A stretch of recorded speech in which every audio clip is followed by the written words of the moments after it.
primary school, we used to have like contest in the class between just who are mostly boys. Like you go and draw a picture, then you put it on your desk when you locker with the lid. Yeah. You put your picture behind there, like you're pimping your locker. And so now as you draw more and more and more, you develop that passion, and that's how it started.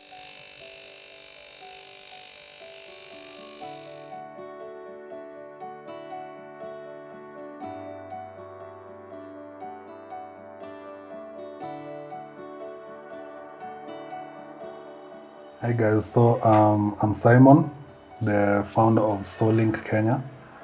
I'm an artist, not a music artist, but a tattoo artist. And yeah, this is my 4th year in this tattoo journey. Before you are more leaned to becoming an artist kind of a thing. Being inspired by like cartoons and stuff like this, or what? Yeah, or Flash Gordon, if those people remember Flash Gordon. Yeah, I remember that. And also, mine was Super Strikers. Remember they used to have those 2 magazines between the newspapers. Oh yeah, on Saturdays, right? Yeah, on Saturdays. Yeah. So I used to get those a lot. Take the magazines, you go and put it next to your tracing paper. Yeah. Then you start drawing, you look at it, you draw. And then at the end of the day, mna compare. Then you look at it and let us stick it on your locker. Oh wow. So in your class, you kind of stood out as one of those good artists. Yeah. I mean, I used to remember in my class, for example, there used to be the Joker, there used to be the artist, there used to be the serious one. Yeah, we were a couple of like 3 guys we used to, we were known as artists in the class. Yeah.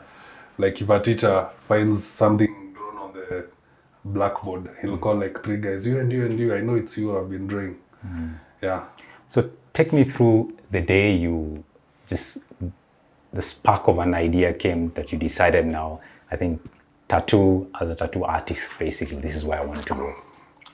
Actually, first it wasn't even like a tattoo artist. I just wanted to be like a businessman, to open a tattoo shop and just get tattoo artists to do the work. That was like in high school. And then I could even, like you fantasize, unachukua sticky notes, just try it. You're trying even to estimate prices of machines and how much a shop would cost. Yeah. So, and but along the way, because of studies, I forgot about it, because now my KCPE is almost here. Correct. I have to concentrate. Then after high school, when I got into Strad first year, I decided to get my first tattoo. So I went to a shop in town, Moi Avenue. And that's when the story I was writing in high school, that's when it was reignited. And I was like, I think I can now do this, because even it looked simpler than I thought when I was there. And And so at that point now you decided, I have to pursue this dream and start my own thing. Yeah. Was it difficult? I don't know. Yeah, it has to be difficult. It has to, especially in Kenya, sorry to say, the older artists, they are not receptive so much to the younger artist when you're trying like to penetrate the industry and you're younger. Correct. They are not so receptive unless you get a good guy. But most of them, they are not so receptive. I don't know, it's because fear of competition, or maybe they fear they'll be overtaken. I've never understood, because I've had such stories also in abroad. Like the younger generation, they are not so receptive for them. They don't want them like to penetrate the industry as fast. So you didn't have a mentor, you just decided No, I had a mentor. Yeah. Actually, I got a good guy. He's one of the oldest tattoo artists in Kenya. He's a guy called Peter. It's called Peter Shanta. So he was a good mentor. I was his apprentice. Yeah. And that's how now I started learning about tattoos. He would take me through. Just go and sit at the shop. Skills are not taught like a blackboard or a whiteboard. You're told this is the theory, nini. Skills, you just go and sit there. He'll teach you. While he's drawing another client, he's telling you, this is what you do. When you get such a detail, this is what you do about it. This is how you go about it. And slowly. So it was kind of a practical classroom. Yeah, it was. And this question I have to ask is, did you get sort of discouragement from people around you? Because sometimes, people in Africa or around the world as well, they have a stigma towards certain careers. I give an example. if today, I'm not saying it's a bad career, but if today I said I wanted to be a drummer, it was the, I mean, I'm not saying my parents would, but someone would say, man, just go and get your degree, then you can do your drumming on the side. Was that the case with you? I'm not sure. Okay, I can say, okay, like the older people, I remember my grandma was telling me, like, can't you just find anything else to do other than that? And then you hear those stories of the worshipping, you know? But now, thank God, because both my parents, my mom and dad, were supportive, and they even bought me kits. So I think when you have the full support of your parents, I don't think there's anyone else who matters. So Solink was born in? Solink was born like at the end of 2018. 2018, yeah. It's not so old, it's not too young. So your parents now invested in your first kit? They did. They did. I remember my dad asked me what do I want, and I told him I just want a tattoo kit. And he came with everything, gloves, the machine, inks. He told me, do your thing. And that was it. And that's how I started. I started with house calls at first. Yeah. Then later my mentor told me you can come and be working in the shop, and yeah. So eventually, in the beginning, you used to go to house calls. Also, his place to do the house calls, and also his studio in town to go and draw from there. And how long did it take you to get your first client? It wasn't so long. Yeah. But you know, when you're starting, you have to get friends, draw, wachore, start to get those referrals, and also to find something to put on your Instagram. So I think maybe it took like a month when I had my first client. It was like a month, but after that I wasn't so confident at first, because now this is human skin, and when you're putting something permanent on it, of course you're thinking a lot. Will I fuck this up? And stories like those. Yeah, because and this is something I'm very curious, because being an artist, drawing on the skin or whatever the place, you only get one chance. Do you get those thoughts running into your head? As for example, a client is sitting here and you're like, man, I better not mess up. Okay, right now where I'm at, I don't think I have those thoughts anymore. But if you asked me when I was starting, I had them a lot. But I had to focus. You have to focus, because if you keep thinking about that, that's when you'll mess up.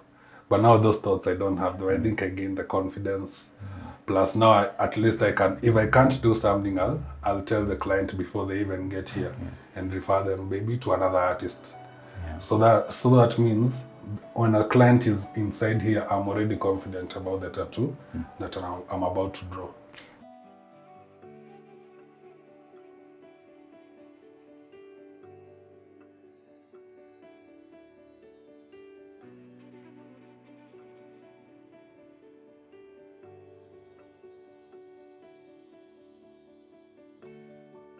So take me through sort of the process, right from when a client contacts you till the execution. Like, what happens basically? So when a client contacts me, you have they have to tell you the design they want, or sometimes they can tell you the idea they have, and you have to design for them a tattoo. So when you get the design, you plan on the day, the price also. Then there's just that. And also when designing a tattoo, if a client wants you to design the tattoo, they have like to give you some money, because I normally say I can spend hours here designing a tattoo that you gave me an idea of and you won't like it, and already I took my time. So what I normally tell them, just give me like the deposit, and it is part of the payment that you'll give me after we've done the tattoo. Okay. Then so post that you do the design, and then now you agree on terms of the execution once the client is happy with the concept. I have to ask this. This is something do you get extraordinary requests, like client asking you? Because I see so many things online, like people asking about, hey man, I'm in love. I need you to have put my girlfriend's tattoo on my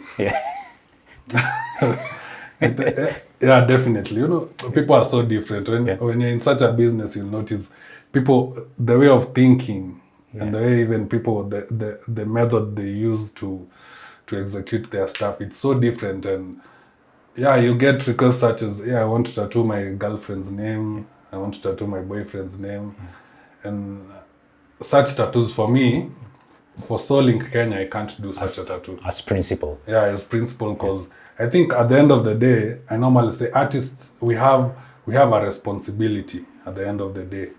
It's not just all about the money. This is something permanent. A tattoo is permanent, but that name, even people who have been married like for 40 years, they end up divorcing. Nothing is permanent, but that tattoo will always stick there unless we cover it up. So why not? We don't have to go all the way and cover it up later. Why don't we just talk out of it and not do it? So, and I like you. I like what you're saying, is because most of the time, sometimes we chase money. Yeah. We kind of try to say, okay, you want this tattoo, fine, it's 5,000 or 10,000, come, I'll do it for you. But as an artist, it's something very important to be principled as an artist in terms of what you do and what you don't. So, and do you get any other funny requests? Maybe, I don't know, I'm giving an example. I'm sure guys sometimes watch something like Mike Tyson, I remember there was a craze back then when Mike Tyson, the first tattoo came. I think it was a movie. I can't remember that. First tattoo, with the first tattoo. And then the movie, these guys went for a bachelor party. I can't remember what the name of that movie was.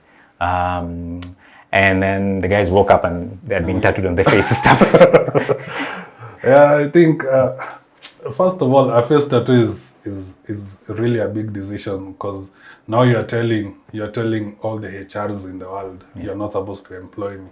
You've already told them before you get to the office. Yeah. You've already told them, don't employ me. It's a big decision. And that's why I normally say, if you want me to tattoo your face, I have to check if you're heavily tattooed. If you're heavily tattooed, definitely I'll tattoo your face. But if you're not, I'll not tattoo your face, I'll not tattoo your neck. If your arms are not heavily tattooed, I'll not tattoo your hands.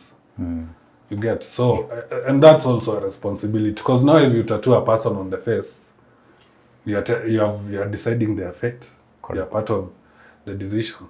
And then also, I think for a person who comes to get a face tattoo and doesn't have any other tattoo, mostly is from impulses. It's not something they have thought about well. Yeah. So I was thinking, and we were discussing about, is why not do a practical experiment here and do a simple tattoo on a client. You just take us through the whole process, your setup, how you do it, right from conception and to execution. Something simple, because I know sometimes some tattoos are very complicated. Just to show someone experience. And I think there's always a misconception about it's painful and blah blah blah. And then hopefully, if we have time at the end, also, I'm not going to try it on a human being, but at least I will hold the machine just to feel exactly as an artist or as a common how this machine feels like, and experiment as well. So let's get started. I think that's a good idea. Yeah.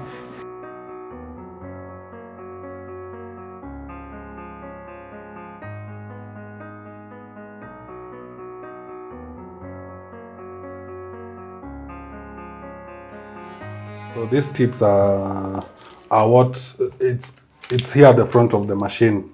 Right. This is the grip. Then I'll join. Basically, this is the tattoo machine. Oh wow. This is the tattoo machine. Okay. So now this is more of like an extension to it. You put there. This is a grip. Yeah. And then now the tip will come inside here to hold the needle in place, and also to store a bit of ink when you're tattooing. Okay. Because you can't keep dipping and drawing. So you have it has to give you around maybe 5-10 minutes to tattoo. Right. Then you dip again. And so and of course then you have the different types of inks. Yeah, well. Definitely. You have. What's is this just for my understanding and for the audience understanding? Mm-hmm. This ink, what is it? The typical ink I'm imagining for my pen and stuff, or what, man? No, it has. It can't be the same as. It's not the typical ink, because it's on human skin. Yeah. It's some safe pigmentations. Sometimes you find they take from plants. There are inks that they use pigmentation from plants. Yeah. Sometimes I've had inks using metal. I've had some. So yeah, and then when they bring together all those components, they come up with ink. Bottom line is that definitely the inks are, because for sure inks are safe. Yeah, they are for safe. there to be in skin. They're safe. Because people can start, there could be propaganda or stories that, these are, cancer causing, for example. Yeah, okay. The cancer causing ones. Yeah. Especially that used to happen long time ago when they started developing these inks. Yeah. But for now, many companies have emerged and they are trying to compete. So they have to make their ink safer. So for now, as at this time and age, the inks are very safe. It's been a long time since I've heard about the cancerous inks and what, but that was when the tattoo industry was still young. But now the inks are super safe. Yeah. So also the tips have sizes. Okay. Depending on the designs that you are doing. No, the tip depends on the Needle. on the needle size. Yeah. If the needle is 7, use the size 7 tip. Correct. Yeah.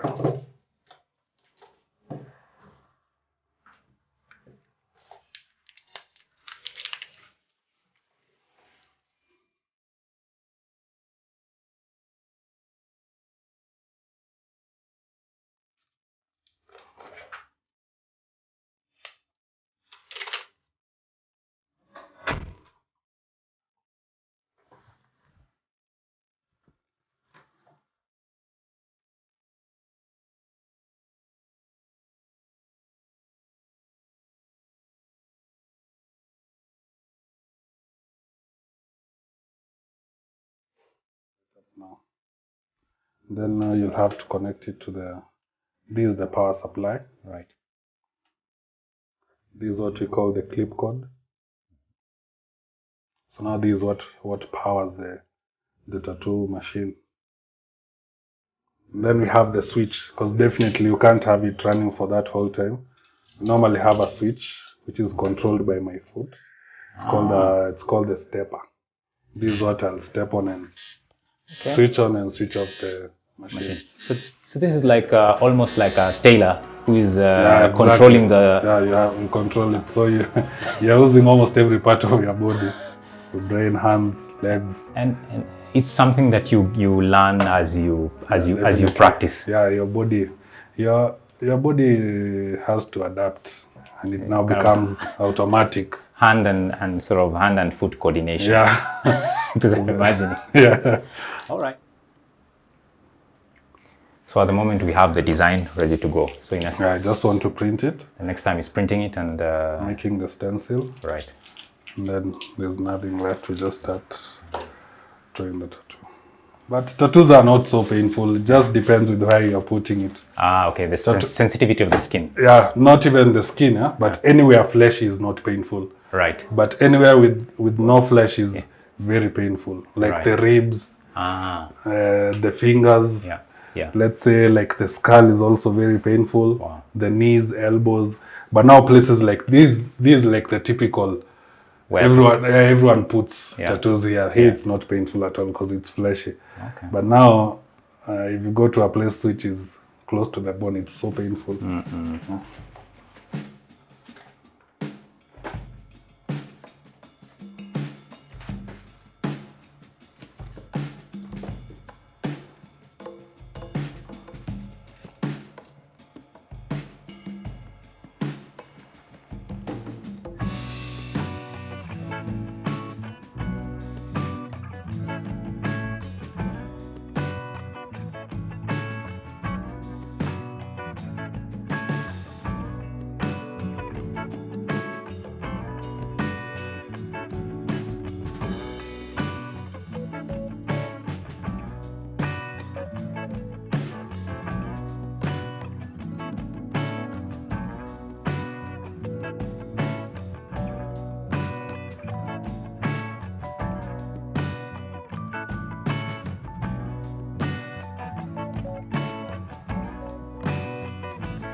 So now it's loading the ink to the machine.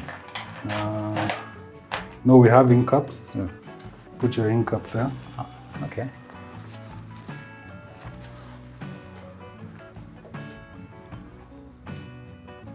Then you fill it with ink.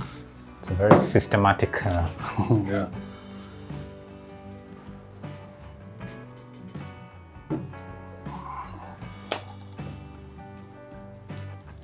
So what's that? This is my petroleum jelly. I only apply it on top. Yeah. Sometimes the ink will smudge when you're drawing, but now when you have applied the oil, it won't. Because when it smudges, you'll be blind, let's say. Right. And when this technique you just learned over time, or? Yeah, I was taught also. Yeah, and also sometimes these are tips you learn also from other artists, big artists. So where do you get your inspiration from? Like most artists out there, or guys that you kind of look up to? I think I'd say the guy who taught me, the guy who mentored me. Yeah. Is he still doing, by the way? Yeah, he's still doing. He still does my tattoos. He's the one actually who does my tattoos. Juu watu wengi uliza msee, "Kwa umejichora?" A doctor cannot treat him or herself. Kinyozi ajinyoi. So now, I think now you're going to the process. This is how you put ink into the machine. See, it doesn't have ink. Yes. There's no ink. But once you place it there, it takes ink. It takes the ink. So the ink is there. And then you start.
Chakua.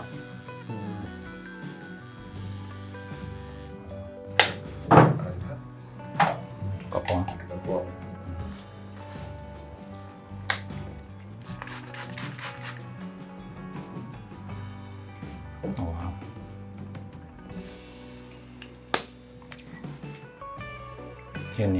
Glycerin. Okay. What does it do?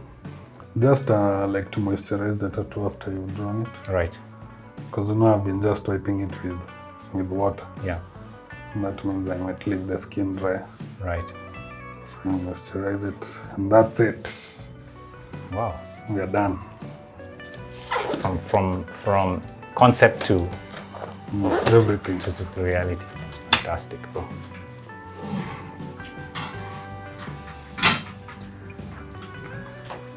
That's fantastic. But 8 hours, the least I've done is 5 hours. 5 minutes. 5 minutes tattoo? 5 minutes tattoo. Wow. The longest one, 8 hours. 5 minutes, they're like someone wants just a star. Okay. Or those moon. Simple have you thing. seen those small moon designs? Yeah. I've seen a moon design or a bird kind of a thing. Those ones are really fast. Okay. Just do it and you're done with. 2 minutes, you're done. But this one was like an hour. Yeah. An hour. Yeah. Okay. Fly. Yeah. Looks nice. Looks nice, yeah. Tomorrow you look at it and you're like, yeah. It gets better, by the way, as the day goes by. Definitely. Okay. Definitely. If you take care of it well, yeah. If you don't take care of it well, yeah, it'll just be, it'll just be a miss. Fantastic. Yeah. And if I may ask, what is kind of over the number of years that you've worked, like, what are the kind of 3 challenges that stand out that you've noticed in your business, or your passion, in essence? Challenges. I'm not sure. Yeah. Sometimes I don't take them as challenges. I take them as lessons. But sometimes you'll get tough clients, like trying to explain to them, this design won't look so appealing in this placement, and then be like, no, and then you'll draw it, but then you can't post it because already it didn't look well in that position. Then they'll come to your WhatsApp or Instagram, ask you, why haven't you posted my? You get, and also you get rude clients. Those are some of the challenges. I think there are not so many. I haven't gotten so many. I can say I've been blessed. I haven't had so many challenges yet. Yeah. I remember one time we were chatting just before this interview, and you were telling me, which is true, is that one of the biggest problems you have is people can't keep time because you work on schedules. Yeah. Kenyans. African time. Yeah. People don't. I've tattooed like a couple of white people, white people in Kenya, and you'll find that there's this particular guy from Italy. I've done like almost 15 tattoos on him, and that guy, when you tell him his appointment is at 2, by 1:30 he'll be at the parking, and he'll notify you, I'm at the parking. When you're done setting up, text me, I come up. Yeah, he's always 30 minutes before, but an African will even come 4 hours later, or even not come and not communicate. And it's so hard because I normally tell them, those minutes you've pushed my appointment, they are going to affect my whole day, especially if it's a morning appointment. Correct. If you waste my 30 minutes, that means I'll have to try and compensate those 30 minutes with the other clients. And I might end up being under a lot of pressure because clients might collide here, and they might find themselves wameja hapa. So I think time is something tunafaa tuangalie. I think it's a big problem. So I think the last thing, man, to try is me just holding the thing, man, for the first time. I think so I think that's okay. What is that? I'm doing that. Just a line. Oh, okay. You can also do just this line, and you just want to feel how it is. Yeah. Okay. So the first things first, you... Because you don't have the ink on your hands. Going into surgery.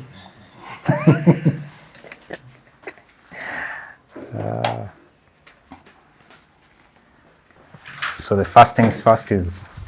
So are you comfortable? Make sure maybe you want the... I'm comfortable in the height. So this is your switch. Don't know where you want it here. Then you hold it the same way you hold a pen. Okay. Whatever way you're comfortable with. So it's pretty heavy. It leans on one side. So it's always good to to rest it here. Yeah. Okay. Then you apply some bit of oil. So it takes a bit of Vaseline, right? And then apply on... just a thin layer. Here, right? Yeah. Okay. Then dip your tattoo. So first press the thing. You can also dip it without without pressing the stepper. Just play.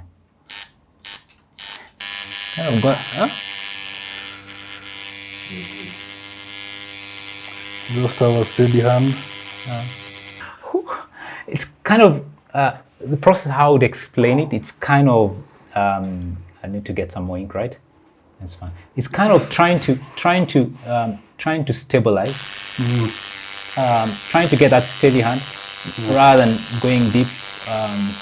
Because you don't want to go deep into the skin. Wow. You feel like the needle is floating. You just don't need to do so much. You kind of control the depth of the needle. Obviously, doing not a good job.